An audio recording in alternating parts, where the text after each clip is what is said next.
Okay, so my name's Robert Cochrane from Scottish Widows, and I'm interviewing Nick Prettejohn, who was on the expert advisory panel for FAMR. Nick, you chaired the expert advisory panel. How was the panel made up?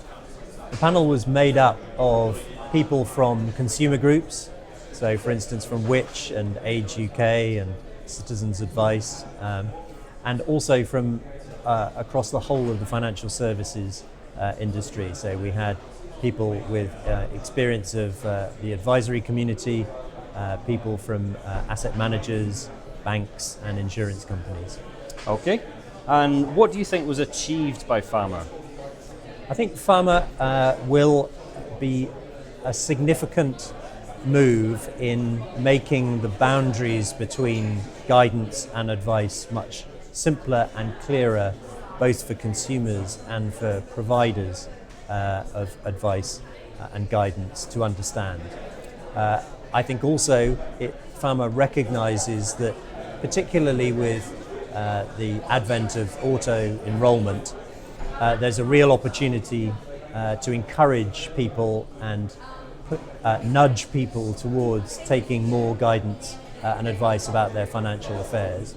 Okay, so you think the employer has a key role to play in this? I think employers have a very important role in the future. That's because of auto enrolment, and employers are increasingly finding, I think, that they need to do that. It's what their employees want, and it's a potential source of competitive advantage to them in hiring people if they can provide that help, support and guidance that their employees are looking for. Okay, so that's really interesting. And for you, what were the key recommendations coming out of FAMR?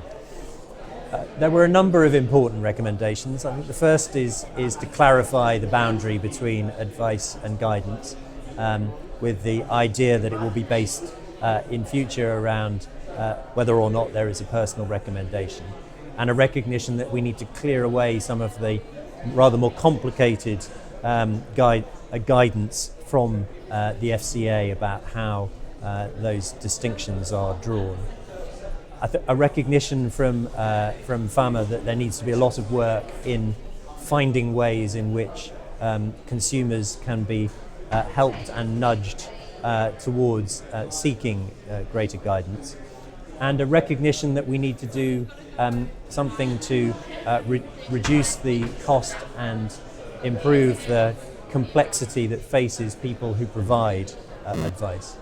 If I could throw you a curveball here, do you think that the advisor community has the capacity to take up what could be a whole load of extra advice potential that comes out of FAMR?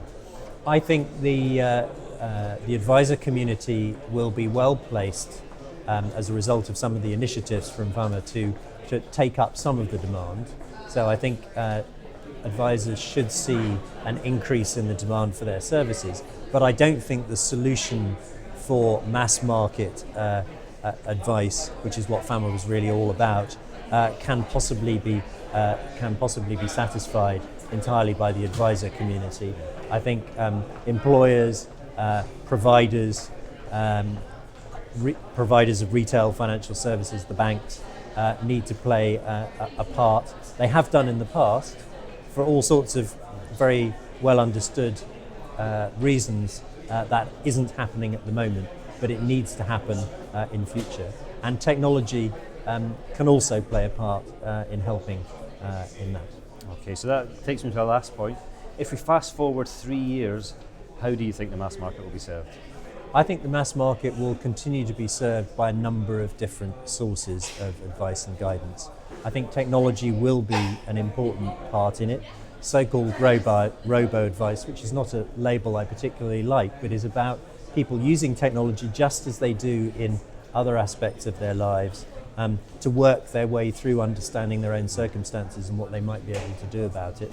That will play a part, but then I think employers and advisors and other organisations will be better equipped as a result of FAMR to help consumers through their different life stages.